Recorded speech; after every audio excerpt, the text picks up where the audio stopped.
Bienvenidos al estudio de la palabra de Dios para el día de hoy. Hoy es un día muy especial. Aunque la lección que vamos a enseñar o el estudio que vamos a llevar a cabo o que vamos a presentar no tiene que ver con lo que conmemoramos en este día, no podemos pasar adelante sin recordar que hoy es el día de la Reforma. Hoy se conmemora esa fecha memorable cuando Martín Lutero colocó las 95 tesis, donde enfrentaba el asunto de las indulgencias y tal vez no sabemos sin darse cuenta o dándose cuenta, enfrentaba a la autoridad papal. Y hoy, pues, este día se caracteriza porque se conoce como el Día de la Reforma Protestante. En realidad eso viene un poquito más adelante, pero este día es importante recordarlo. Es importante recordarlo, ¿por qué? Porque lo que nosotros tenemos hoy costó. Muchas personas sufrieron. Wycliffe fue perseguido, Hus fue quemado en la hoguera, Savonarola fue quemado también en la hoguera, fue martirizado por causa de esto que nosotros tenemos hoy, de este evangelio. Y aunque hoy el mundo celebra otra cosa, nosotros los creyentes no debemos de ninguna manera olvidar que hoy es un día muy importante para nosotros. El inicio de lo que más adelante se va a conocer como la Reforma Protestante. Como siempre, antes de comenzar con la clase, les vamos a dar las estadísticas del COVID. Más de 9 millones de casos en Estados Unidos, 230.336 personas muertas. Una tragedia para los Estados Unidos. Eso es como si desapareciera la capital, toda la gente que vive en la capital de Puerto Rico.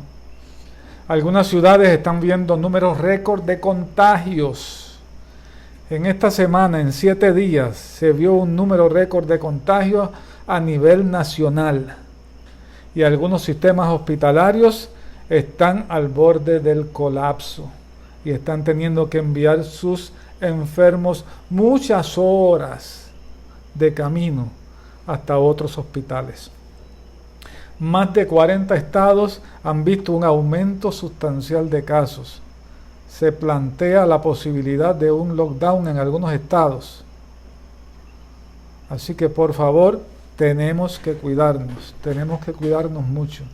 En Puerto Rico hoy hemos tenido nuestro número de contagios, no está muy alto, pero gracias a Dios, pero el número de personas hospitalizadas está muy alto, lo que significa que están llegando más personas enfermas al hospital. Así que con COVID, por favor, cuidémonos. No nos vayamos a dar el lujo de creer que esto terminó. Italia, España, Francia han visto un aumento escalonado de los casos. Lo mismo está pasando en Estados Unidos. Tenemos que seguirnos cuidando, no nos confundamos. No salimos de la pandemia, salimos de casa con la pandemia. No bajemos la guardia. La lección para hoy se titula Jesús, el primogénito que nos redime. Y aunque está basado en estos pasajes que tenemos aquí en la presentación, números 8:17, Salmos 89, 26 al 28, Lucas 2, 21 al 24 y Lucas 12, 23 y Colosenses 1:15, sin embargo se van a ver muchísimos pasajes porque tratar el tema de los primogénitos en la Biblia requiere que caminemos bastante por las Escrituras, así que aunque vamos a tocar estos pasajes, se van a tocar otros muchos pasajes de la Escritura relacionados al asunto o al título del primogénito. Como la lección se titula El primogénito que nos redime, vamos a dar un recuento histórico del asunto del primogénito en las Sagradas Escrituras. La afirmación fundamental para esta clase de hoy es: todo primogénito le pertenece a Dios. Así está establecido en el Antiguo Testamento. todo primogénito le pertenece a Dios. Y el versículo para meditar se encuentra en Lucas 2:23 y habla de un primogénito, que en este caso es del Señor. Todo varón que abriere la matriz será llamado santo al Señor. Santo significa separado, dedicado, consagrado. Jesús estaba consagrado al servicio del Señor y era el primogénito de María. En todo el cercano Oriente se le concedía una importancia suprema al lugar del primogénito en la casa, en la familia y en el clan.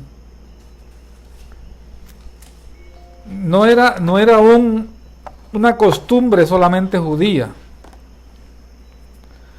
La mayoría de los estados, naciones que eran vecinos de Israel y que pertenecían a lo que hoy es Palestina, el cercano Oriente, daban una importancia suprema al primogénito en la casa. De hecho, el primogénito en la casa podía tener más autoridad que la madre y que todo el mundo en la familia, excepto el patriarca, si es que el patriarca no había muerto. La primogenitura tenía un gran valor. En Israel, tanto el primogénito del hombre como el de la bestia le pertenecían a Jehová. Eso está en Éxodo capítulo 3 y verso 2, capítulo 22 y versos 29b al 30, en Números 3:13, eso lo vamos a ver más adelante en la lección, todos estos pasajes.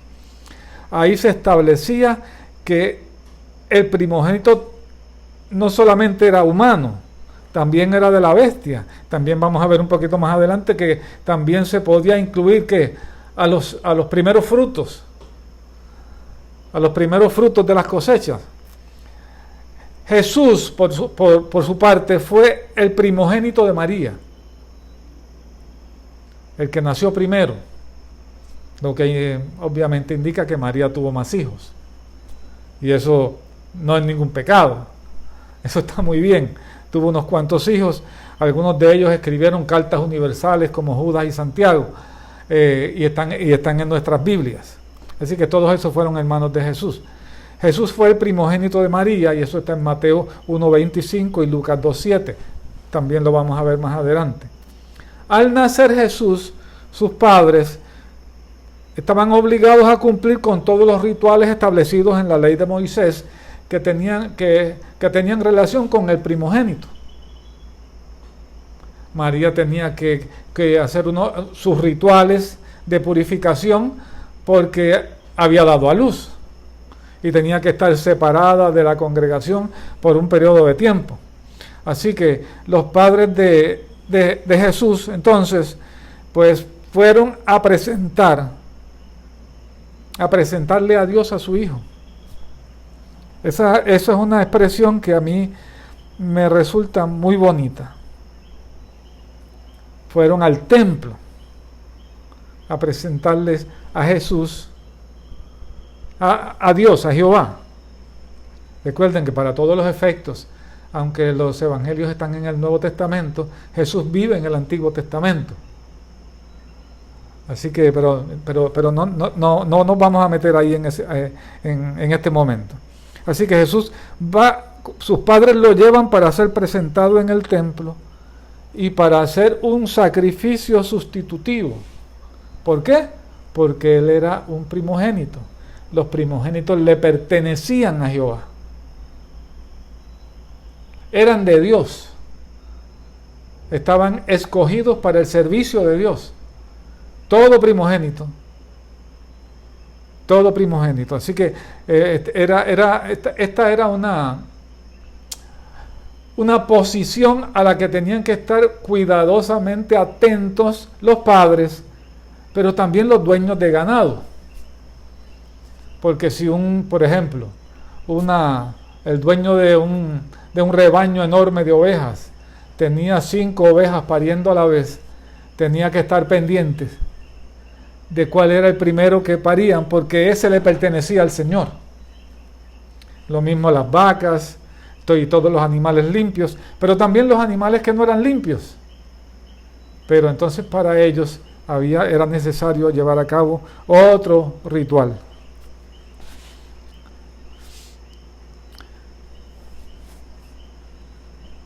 El primogénito era de gran valor para las familias del antiguo Cercano Oriente y para Israel. En Israel, por ejemplo, el primogénito recibía una doble porción de la herencia familiar, según está descrito en Deuteronomio 21:17. Deuteronomio 21:17. Este pasaje lo que habla es y es un pasaje más adelantado en legislación. Por eso está en el libro de Deuteronomio. Parece que hubo problemas con el asunto de la poligamia. Y algunas esposas favoritas ejercían influencia indebida para favorecer a su hijo por encima del primogénito de la otra esposa no favorita, por así decirlo. Pero este pasaje de Deuteronomio 21:17 dice: mas al hijo de la aborrecida reconocerá como primogénito para darle el doble de lo que pertenece a cada uno de los otros herederos. O sea que si la herencia era para 5 hijos, se dividía en 6 partes iguales. ¿Por qué? Porque 2 partes le pertenecían al hijo primogénito. También al hijo primogénito le correspondía la bendición patriarcal, que en ocasiones tenía incluso más peso en Israel. Tenía más peso en Israel que el hecho de haber nacido primero. Y lo vamos a ver un poquito más adelante. Y pasado el tiempo, una vez que moría el patriarca o el jefe de la familia, el hijo mayor, el primogénito, se convertía en el jefe de la familia. Recuerden que estos eran clanes, se quedaban viviendo juntos y seguían viviendo juntos ahí en la misma casa, y la casa seguía creciendo y las tiendas seguían creciendo y creciendo y creciendo, y eran un ejército de personas, y el primogénito se convertía en el jefe a la muerte del patriarca o del jefe del clan.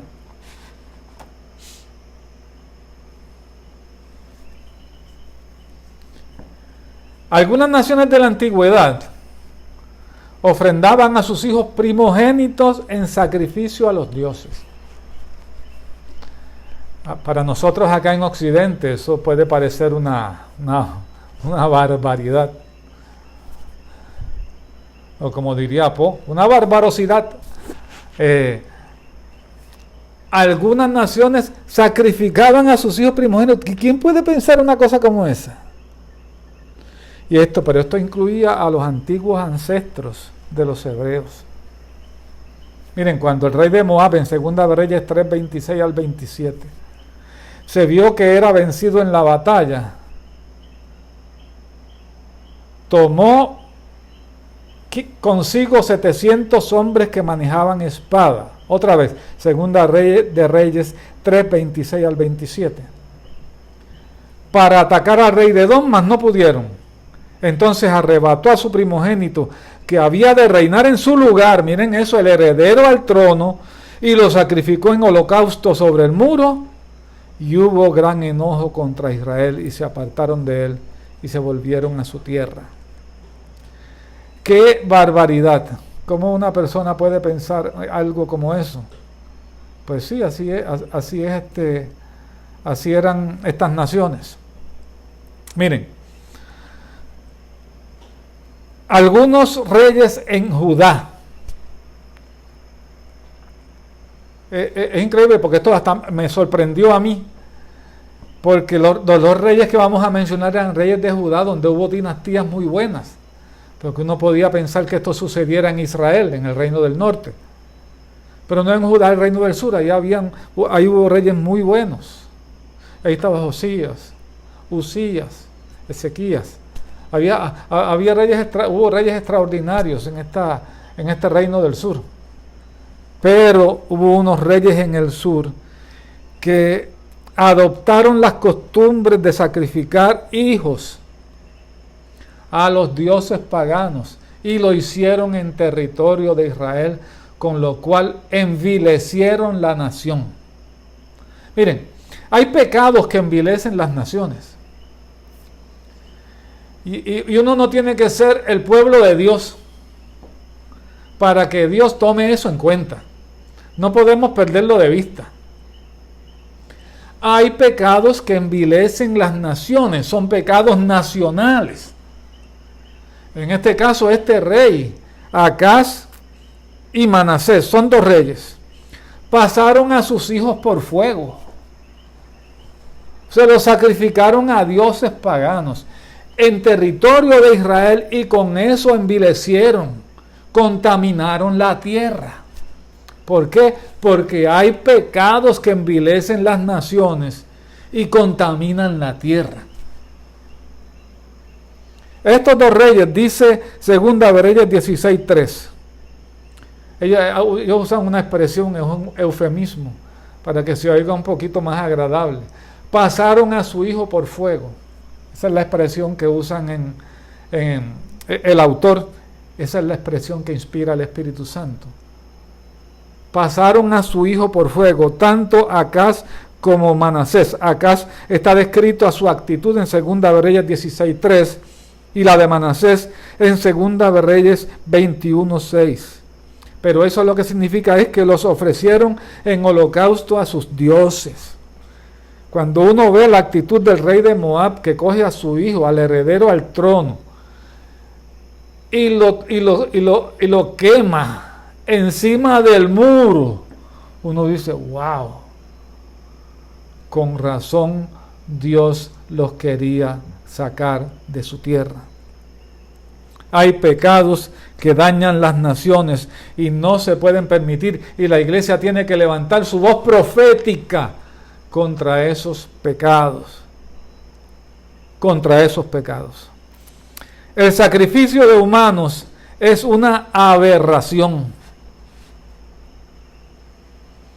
El sacrificio de humanos es una aberración a Dios, una aberración de las culturas paganas que Dios condenó. Estaba prohibido los sacrificios humanos, mucho menos pensar que era el sacrificio del primogénito, porque los primogénitos le pertenecían a Jehová, le pertenecían a Yahvé.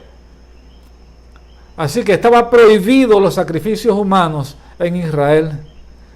Y Dios le enseñó a la nación mediante un ejemplo vivo y luego lo colocó en la legislación, en lo que se conoce como la ley de la nación. Lo puso por escrito para que todas las cosas estuvieran claras. ¿Cuál fue el ejemplo que Dios le dio? Dios le pidió a Abraham que sacrificara a Isaac, su primogénito, en holocausto. ¡Oh! ¡Wow! Espera, hermano, pero no estaba prohibido. Sí estaba prohibido. Pero Dios le pide a Abraham que sacrifique a Isaac, su primogénito, en holocausto. Esto parece una enorme contradicción.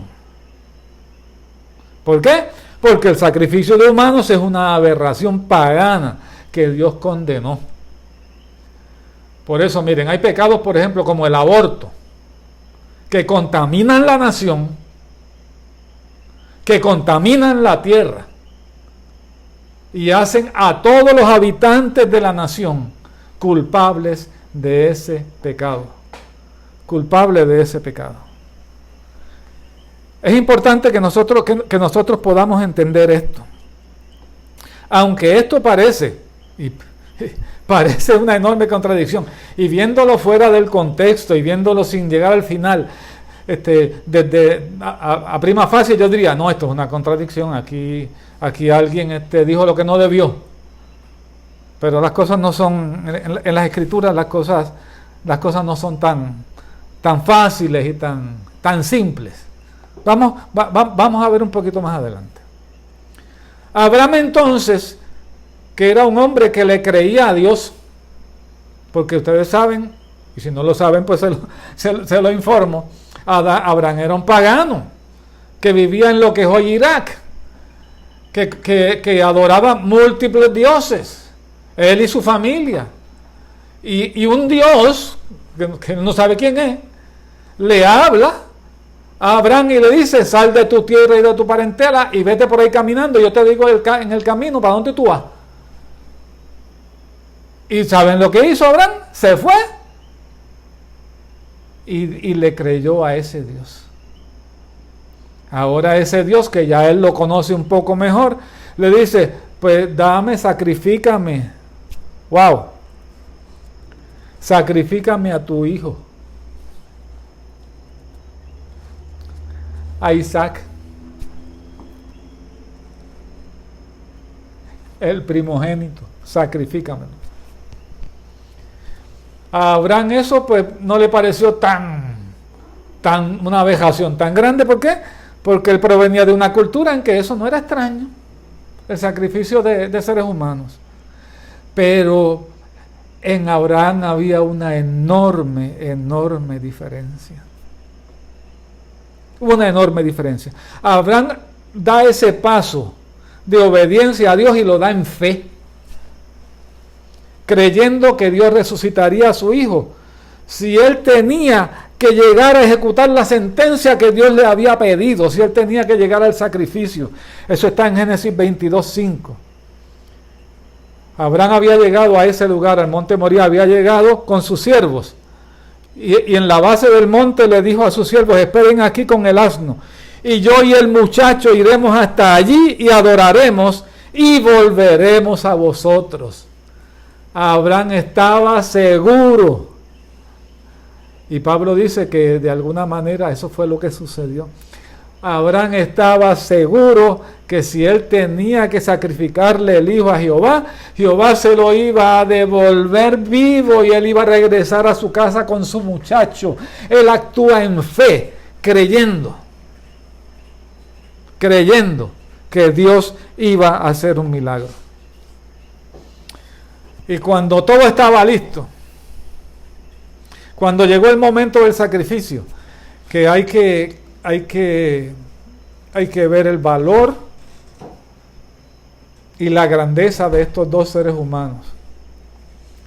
El hijo, porque el hijo pregunta: y aquí la leña, aquí está el fuego, ¿y dónde está el cordero?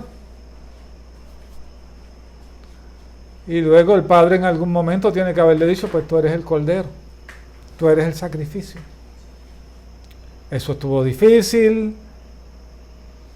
Pero cuando llega el momento de que el padre levanta el cuchillo para sacrificar a su hijo y entonces quemarlo, Dios interviene, envía un ángel. No le hagas daño al muchacho. No extiendas tu mano sobre el muchacho ni le hagas nada, porque ya conozco que temes a Dios, por cuanto no me rehusaste tu hijo, tu único. Él no solamente era primogénito, era unigénito. No tenía ninguno otro. Entonces dice la Escritura: alzó Abraham sus ojos y miró, y he aquí a sus espaldas un carnero, trabado en un zarzal por sus cuernos. Y fue Abraham y tomó el carnero y lo ofreció en holocausto en lugar de su hijo. Dios se proveyó de un medio redentor desde ahí. Dios se proveyó de un medio redentor mediante un cordero sustitutivo. Génesis 22:12. De esta manera Dios descarta, condena la inmolación de hijos y establece el método para rescatar al primogénito humano que le pertenecía a él. Este es un pasaje, por una parte difícil, por otra parte glorioso, porque habría que ver el pensamiento de ese padre. Viejo, que finalmente aparece el hijo de la promesa. Y ahora Dios le pide que se lo sacrifique y él está dispuesto, pero la fe triunfó y el rescate se pagó por el primogénito. Vamos a ver algunas otras consideraciones relacionadas a los primogénitos. Número 1, los privilegios dados al primogénito no se extendían a los primogénitos de las concubinas o de las siervas o esclavas. Al menos Eso es lo que parece ser del testimonio de la lucha entre Agar y Sara. Que finalmente Sara despide a Agar y Agar se va con Ismael, su muchacho. ¿Por qué? Porque en Isaac te será llamada descendencia. Porque Isaac era el hijo de ¿qué? De la fe. Isaac era el hijo de la promesa. El otro era el hijo de acuerdo a la carne. Mientras que Isaac era el hijo de acuerdo a la promesa. Porque ya Sara no podía tener hijos. Ya Sara estaba menopáusica. Ella no podía tener hijos. Se le había acabado, dice la expresión, el eufemismo en la Biblia, la costumbre de las mujeres. Ya no podía tener hijos. Así que tiene hijos, ¿por qué? Por la intervención divina. Claro, que Abraham tuvo que tener intimidad con ella. Pero entonces Dios interviene y la que no podía tener hijos, entonces queda embarazada. Y entonces, en el hijo de fe es que te va a ser llamada descendencia. Así que el privilegio le correspondía solamente, de acuerdo a este caso, le correspondía a la esposa favorita. Agar era esclava, por cierto, esclava de Sara, era sierva de Sara.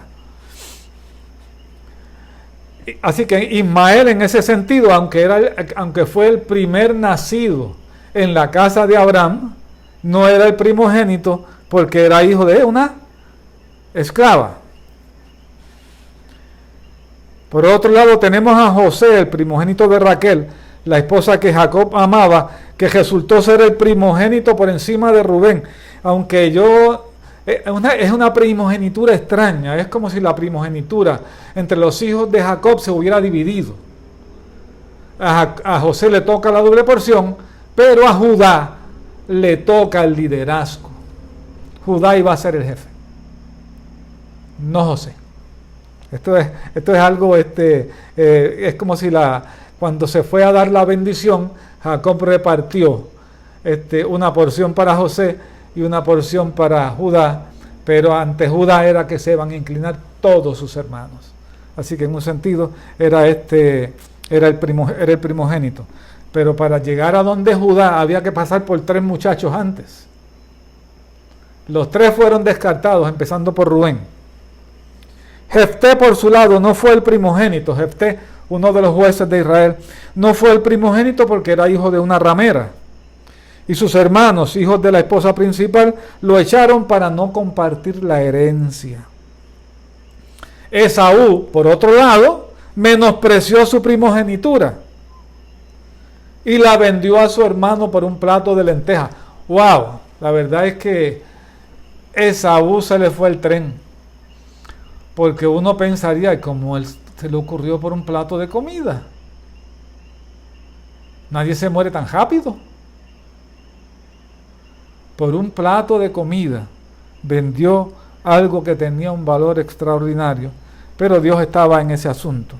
Así que él pierde la primogenitura y se cumple la profecía en Génesis 25:23 que se le dijo a Rebeca. Y el mayor, servirá al menor. Es importante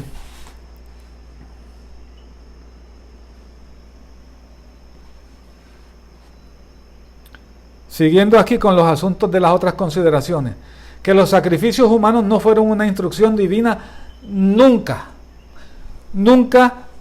porque algunas personas como que pretenden, algunos teólogos liberales, que sí, que esas fueron instrucciones de Dios. Y ahí pues ya ustedes saben, la Biblia no es palabra de Dios y otras cosas.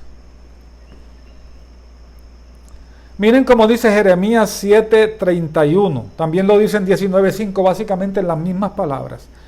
Y han edificado los lugares altos de Tofet, que está en el valle del hijo de Hinnom, para quemar el fuego a sus hijos y a sus hijas, cosa que yo no les mandé ni subió en mi corazón. O sea que no estuvo nunca, ni siquiera en los pensamientos de Dios.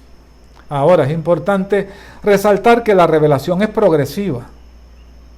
Y esto es importante que lo entendamos. La revelación es progresiva. Más tarde, en la vida legislativa de Israel, se prohibía explícitamente desheredar a un primogénito. Esto es importante. Se prohibía explícitamente desheredar a un primogénito. Si esta legislación hubiera estado en vigor cuando el caso de Lea y Raquel, el hijo de Lea, hubiera sido obligatoriamente el primogénito. Pero vamos a ver algunos asuntos sobre esto un poco más adelante. Esto se hizo necesario en el asunto cuando había poligamia, para evitar que una esposa influyera indebidamente sobre el esposo a la hora de repartir los bienes, que tuvieron una influencia tan grande sobre el esposo, como era el caso de ¿quién? De Raquel, como era el caso, perdón, de Rebeca, sobre Isaac, que ella favorecía a José, porque era su primogénito. Pero el primogénito de la casa era Rubén, que era el hijo de Lea. Recuerden que a Jacob le dieron un poco de su propia medicina y le llevaron al lecho nupcial a la esposa que no era, a la que él no había pedido.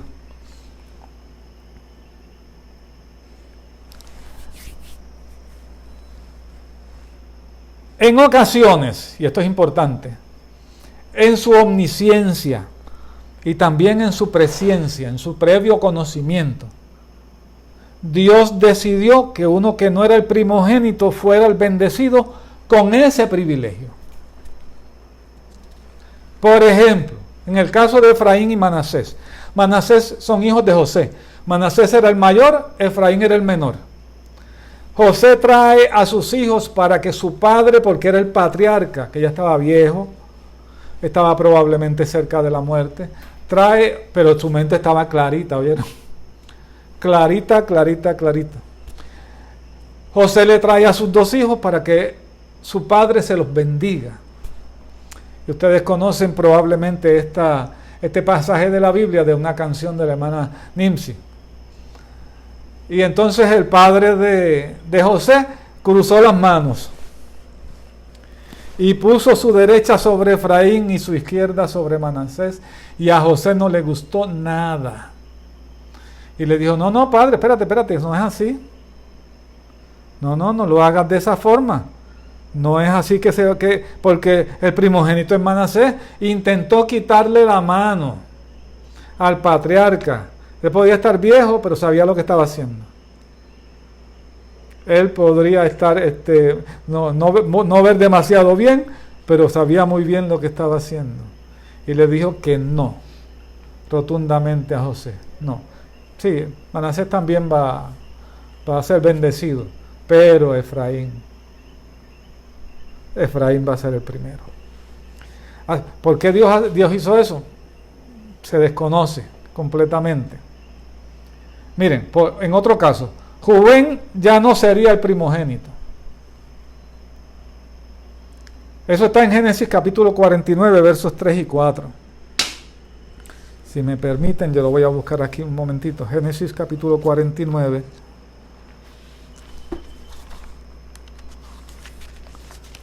Y lo voy a leer para ustedes. En este capítulo 49 se está relatando cuando Jacob llama a sus hijos, estando en Egipto, para bendecirlos. Y aquí es que uno ve lo poderosa que era la bendición patriarcal. Era una bendición que tenía un peso extraordinario. Jacob bendice a sus hijos, pero además profetiza sobre cada uno de ellos cómo va a ser su vida. Y Jacob, que era su primogénito, miren lo que le dice a Jacob: Rubén, tú eres mi primogénito, mi fortaleza. Creo que aquí le di un botón que no era. Sí, se fueron unos cuantos, perdónenme un momentito. Ok, miren cómo dice: Rubén, tú eres mi primogénito, mi fortaleza y el principio de mi vigor. O sea, Esa era la definición clásica de ser un primogénito. Pero miren lo que dice. Principal en dignidad, principal en poder. Clásico. Impetuoso como las aguas, no serás el principal. Y entonces aclara. Por cuanto subiste al lecho de tu padre, entonces te envileciste subiendo a mi estrado. Rubén había hecho una cosa inmoral y debía pagar por lo que había hecho. Fíjense cómo le costó a Rubén la primogenitura. Ahora, Judá entonces es bendecido como primogénito. En los versos 8 al 10 dice así: Judá, te alabarán tus hermanos, tu mano en la cerviz de tus enemigos, los hijos de tu padre se inclinarán a ti. Eso significaba que el líder, el jefe del clan, iba a ser Judá, no Rubén, tampoco José, porque José estaba viviendo en el palacio de Faraón, no vivía con sus hermanos, no era parte del clan, así que el líder va a ser Judá. Esto lo hizo pasando por encima de, miren por aquí, Simeón y Leví. Simeón y Leví estaban antes de Judá, pero es a Judá a quien se le da el liderazgo y Judá va a pasar a ser el jefe del clan. Y en realidad Judá se convirtió luego, más adelante, hasta en uno de los reinos, el reino de Judá y el reino de Israel. El caso de Jacob ya lo mencionamos. Aunque estos casos son muy conocidos, sin embargo son excepciones en la vida de Israel. El primogénito era el que nacía primero, a menos que mediaran otras consideraciones. Los primogénitos en la Biblia le pertenecen al Señor. La palabra para primogénito en hebreo es Bekar.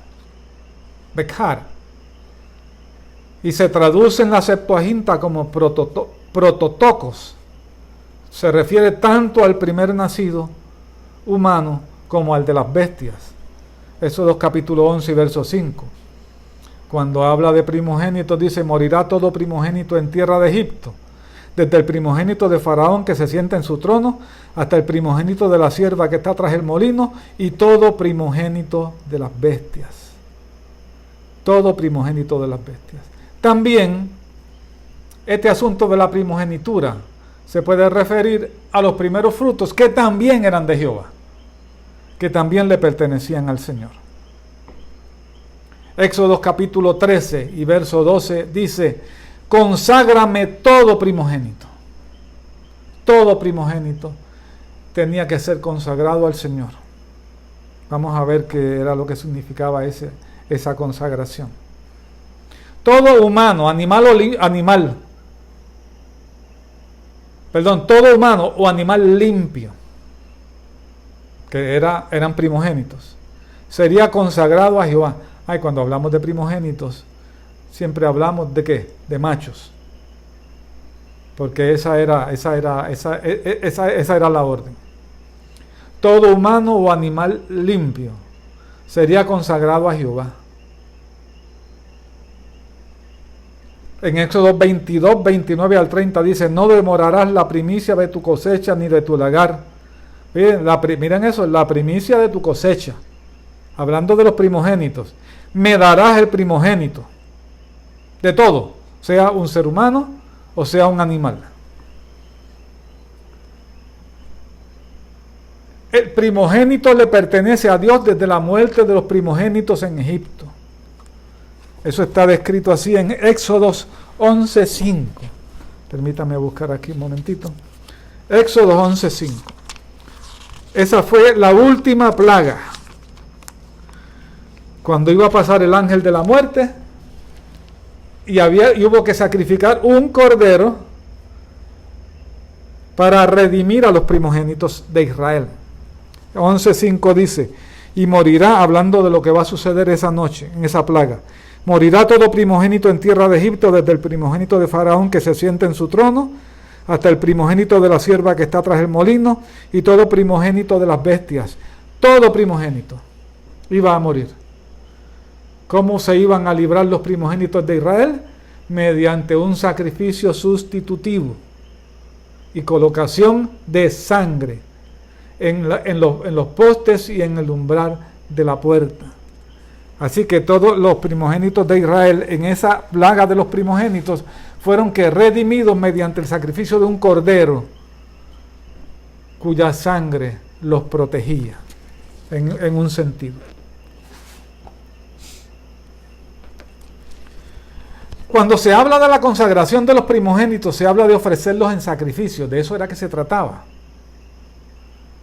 Pero como los sacrificios humanos están prohibidos, Dios se proveyó métodos de redención, y de todas maneras estos iban a ser todos tipos de la redención que se iba a llevar a cabo por Jesucristo en el Nuevo Testamento. Miren, el primogénito humano podía ser redimido por los levitas o por una ofrenda. En número 3.12 dice: aquí yo he tomado a los levitas de entre los hijos de Israel en lugar de todos los primogénitos. Así que ese era ¿qué? Ese era el rescate, ese era el pago. Los levitas iban a hacer ¿qué? Iban a estar sustituyendo todos los primogénitos de Israel. El número de levitas debía ser entonces el mismo número de los primogénitos de Israel. El primogénito de los animales limpios no tenía rescate, ese sería dado en sacrificio. Ahí no había opción de rescate, porque ese es un animal limpio, le pertenece al Señor, y ese animal iba a ser dado en sacrificio. El primogénito de los animales inmundos se redimiría mediante una ofrenda. Mediante una ofrenda. Si era un asno, se redimía mediante una ofrenda, y si no se podía redimir, había que escocotarlo. Había que romperle el cuello y dejarlo morir. Para que ustedes vean que desde el Antiguo Testamento Dios está mostrando mediante la redención de los primogénitos, mediante el rescate pagado por los primogénitos, el sacrificio que iba a hacer Jesús en la cruz del Calvario, derramando sangre, porque sin derramamiento de sangre no se hace remisión de pecado, derramando su sangre en lugar de nosotros, para que nosotros pudiéramos disfrutar de las bendiciones de su primogenitura. Es extraordinario. La Escritura tiene un solo mensaje, desde Génesis hasta Apocalipsis, el mensaje de la redención. Y todo lo que tenemos que hacer es mirar cuidadosamente en las Escrituras, y allí podremos encontrarlo. Ahora, David. Vamos al rey David. David no era primogénito. De hecho, era el menor en la casa. Pero es a David, sin embargo, que Dios llama y escoge, lo saca de entre las ovejas y lo hace rey de Israel. Y hace un pacto con David. Dios hace un pacto con David, prometiéndole que un descendiente suyo se sentaría en el trono de Israel para siempre. Eso está en 2 de Samuel, capítulo 7 y verso 16. Y será firmada tu casa y tu reino para siempre delante de tu rostro, y tu rostro será estable eternamente. ¿Por qué? Porque ese pacto davídico señalaba un poco más adelante. Señalaba a David, pero señalaba a Jesús. Ahora, cuando nosotros estudiamos el Salmo 89, vamos a buscar el Salmo 89. Cuando estudiamos el Salmo 89, nos vamos a encontrar que en el Salmo 89, David está hablando de él, pero además está viendo a la distancia. Salmo 89, verso 4, miren cómo dice: para siempre confirmaré tu descendencia y edificaré tu trono por todas las generaciones. Este es un másquil de Etán Ezraíta, pero está hablando del pacto de Dios con David. Miren cómo dice: para siempre confirmaré tu descendencia y edificaré tu trono por todas las generaciones. Los hijos de Israel, los hijos de David estuvieron en el trono hasta la invasión de Babilonia. Después de eso no hubo más reyes en el trono de Israel, hijos de David, pero el verdadero hijo de David, que estaría en su trono para siempre, hizo entrada mediante la encarnación a la tierra.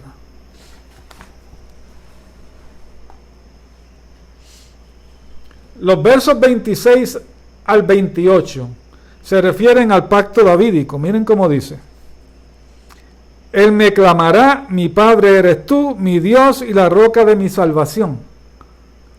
Está hablando de David, pero está yendo un poco más allá. Narra el pacto de Dios con David, pero va más allá y se refiere al Mesías, que unos años luego va a llegar a la tierra de Palestina. Miren cómo dice el verso 27: yo también le pondré por primogénito. ¿Y David qué? No era el primogénito, pero aquí se le llama primogénito. Se le había dado que el dominio, el liderazgo. Y luego lo llama el más excelso de los reyes de la tierra. Pero en realidad esa alabanza es para el Mesías, que un día se va a sentar en su trono y ese reino no va a tener fin. Para siempre le conservaré mi misericordia, dice el verso 28, y mi pacto será firme con él. Pondré su descendencia para siempre y su trono como los días de los cielos.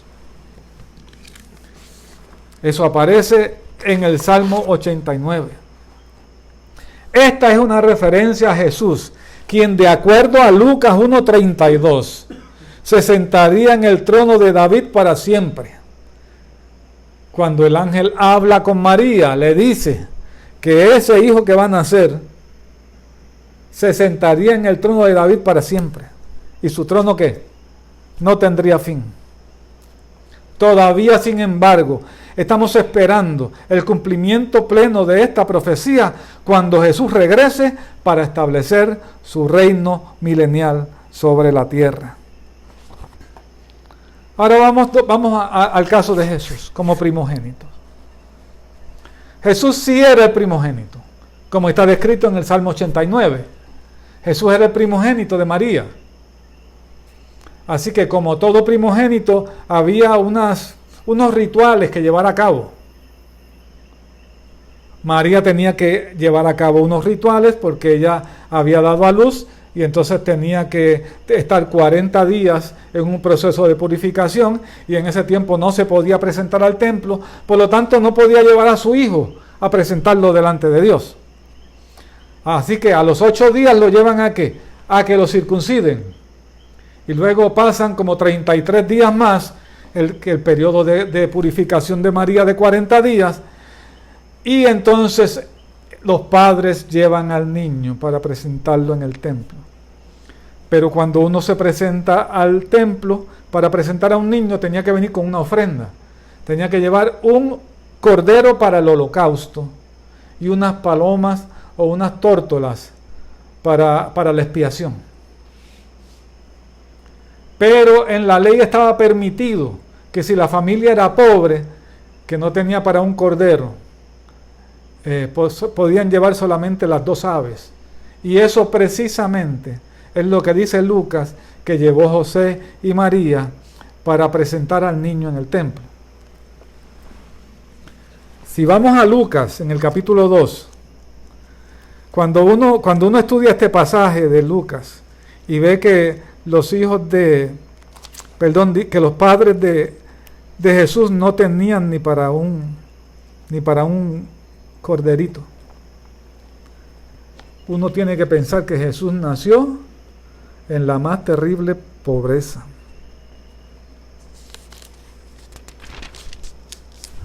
Miren cómo dice Lucas 1:32, que fue el pasaje que les mencioné ahorita.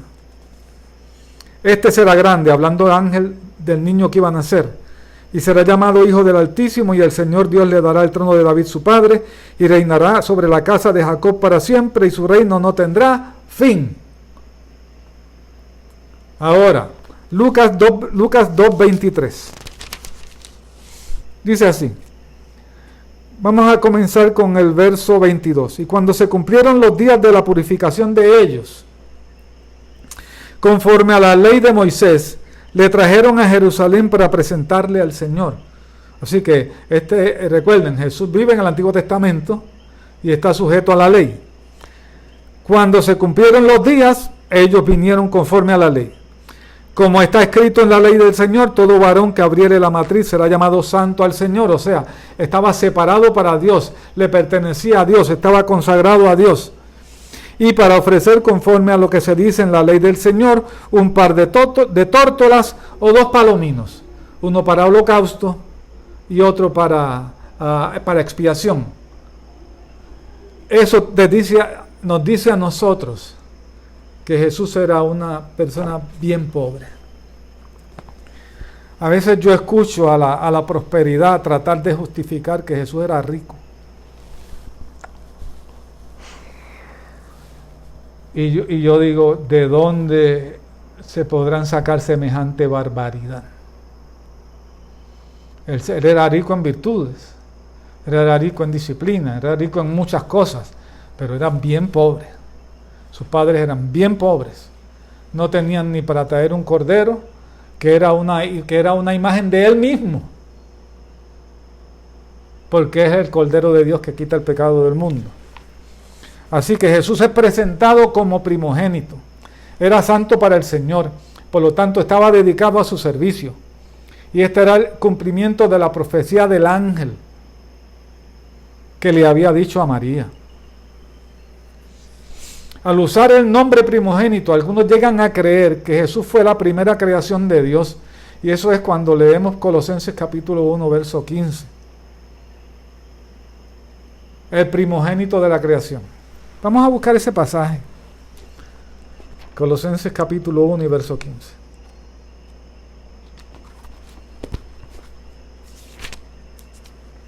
Dice así: Él es la imagen del Dios invisible, el primogénito de toda la creación. Y entonces de ahí se le ocurre a algunos decir que Él es el primer ser creado. Pero a mí me enseñaron en el seminario que el contexto es rey. Y un verso no lo podemos sacar de su contexto. La palabra prototokos puede significar que Cristo es el primogénito. También puede significar que Él es el principio y el que tiene preeminencia sobre toda la creación. Él es el eterno Hijo de Dios y el principio de toda la creación. ¿Y eso qué significa? Es importante porque prototokos no dice que es el primer ser creado. En todo caso dice que es el primero engendrado. Así que ahí no habla de creación. Pero no olvidemos esto. Cristo revela al Padre, Juan 14:9. Porque ese es el trabajo al que vino a hacer en la tierra. Nunca actuó independientemente del Padre, porque en la economía de Dios esa era la tarea que le correspondía. Ahora miren cómo, viendo el contexto de este pasaje, el verso 16 que dice: porque en Él fueron creadas todas las cosas. Así que Él es ¿qué? El principio de la creación. No el primero creado, sino el que le da origen a la creación. Y el que tiene además preeminencia, principado sobre la creación. Porque en Él fueron creadas todas las cosas, las que hay en los cielos y las que hay en la tierra, visibles e invisibles, sean tronos, sean dominios, sean principados, sean potestades. Todo fue creado por medio de Él y para Él. Él es el principio de la creación. Él es antes de todas las cosas y todas las cosas en Él subsisten. Si Él no tuviera la naturaleza que tiene, y dejara de mover las cosas, todo el universo moriría en un segundo. Todas las cosas por Él subsisten. Y Él es la cabeza del cuerpo, que es la iglesia, el que es el principio. Y miren por qué está hablando de primogénito. El primogénito de entre los muertos. También el primero. Que muere, ¿qué? Digo, que resucita para nunca más morir. Para que en todo tenga la preeminencia. De eso es que está hablando este pasaje. De preeminencia. No del primero creado. Jesús es el segundo Adán y posee el señorío sobre toda la creación. Él es antes de todas las cosas. Todas las cosas subsisten en Él. Él es el sustentador de todo el universo. Todo camina, todo se mantiene en su lugar porque Él lo sostiene. Él es el primero resucitado para no morir y además es el principio de una nueva creación de la cual todos los creyentes somos parte.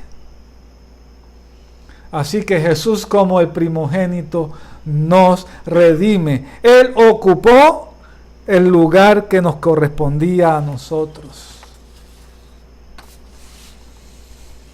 Él ocupó el lugar que nos correspondía a nosotros. Su sacrificio fue vicario, sustitutivo.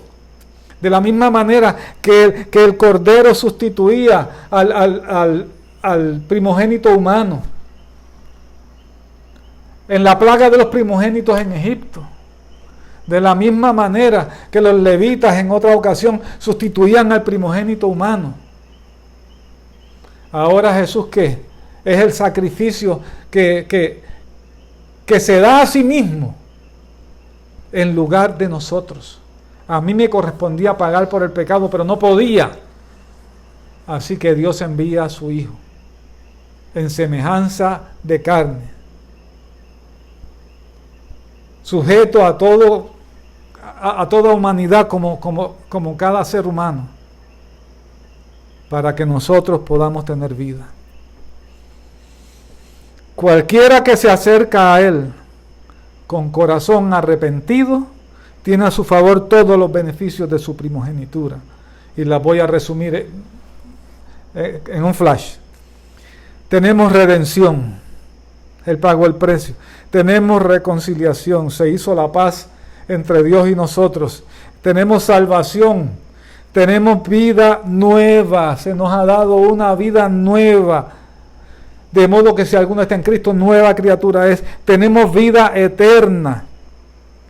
Tenemos además la promesa de la resurrección de los muertos, porque si Él no hubiera resucitado, nosotros no teníamos esperanza. Pero como Él resucitó, nosotros también vamos a resucitar. De hecho, ya hemos resucitado con Él. Pero se nos ha prometido en el futuro una resurrección física. Además tenemos la promesa de un cuerpo glorificado y finalmente la promesa de un cielo nuevo y una tierra nueva donde mora la justicia. Todo eso fue obtenido por Jesús, el primogénito de toda la creación. Qué maravillosa es la palabra del Señor. Ya mismito vamos a regresar para orar, pero hoy es el día de la reforma y no podemos terminar esta clase sin escuchar una alabanza extraordinaria de Samuel Barceló, que se titula Solo por Gracia. El volumen. Solo por gracia, de himno Solo por Gracia de Samuel Barceló, y este himno está basado en Romanos capítulo 1 versos 16 al 17 y Efesios 2, 8 al 9. Solo por gracia. Vamos a sacar un momentito para escucharlo y luego regresamos para orar. Y recuerden que no tenemos derechos de autor de esto.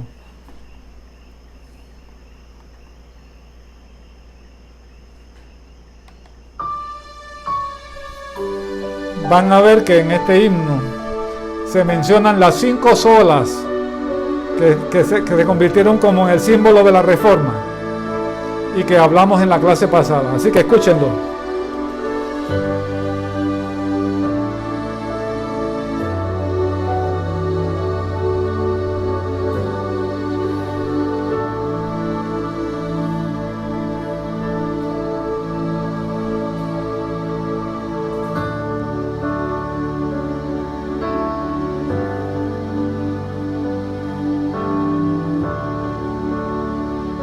Solo por gracia, de Samuel Barceló.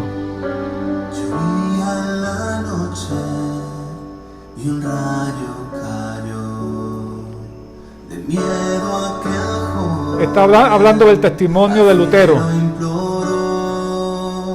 Sálvame la vida, si aún sigues ahí, te entrego mis días, viviré por ti. Y por eso se hizo monje. Leyendo la Biblia pudo descubrir que Dios que temía le amó hasta el fin. Con amor eterno su Dios le salvó. Él puso el cordero, la deuda él pagó. Y es solo por gracia, solo por la fe, solo en su palabra, solo en Cristo Rey. Al sea la gloria por su eterno amor, por fe y no por obras tendrás salvación.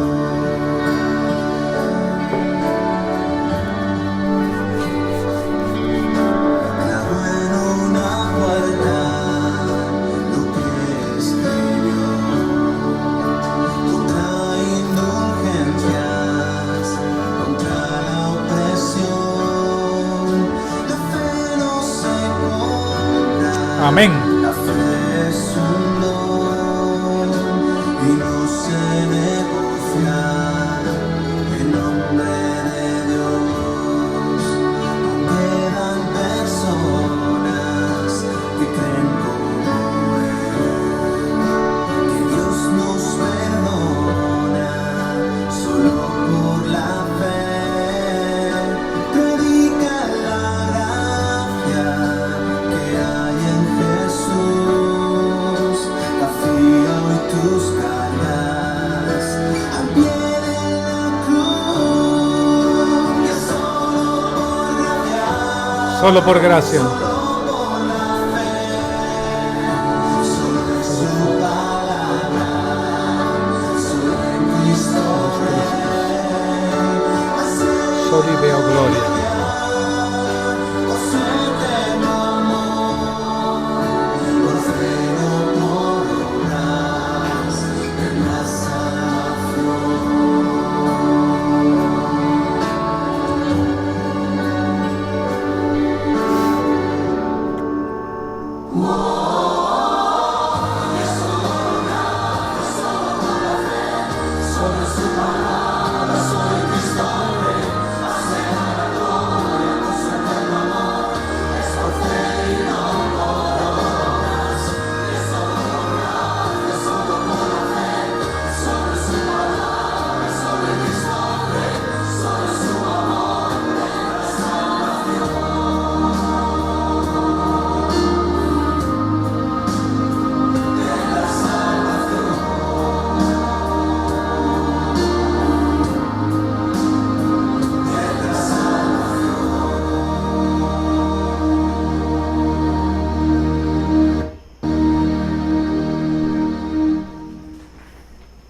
Gracias al Señor por esta preciosa composición musical de Samuel Barceló, que describe muy bien, comienza con la historia de la conversión de Lutero, en medio de una tormenta a la que él creía que iba a morir, y le dijo, si sobrevivo, pues me meto al monasterio. Pero luego habla es una composición extraordinaria sobre la vida de Lutero. Incluye entonces las 5 solas: solo por gracia, solo por la fe, solo Cristo, solo su palabra, y a Dios solo Él merece la gloria. Vamos entonces a orar rapidito.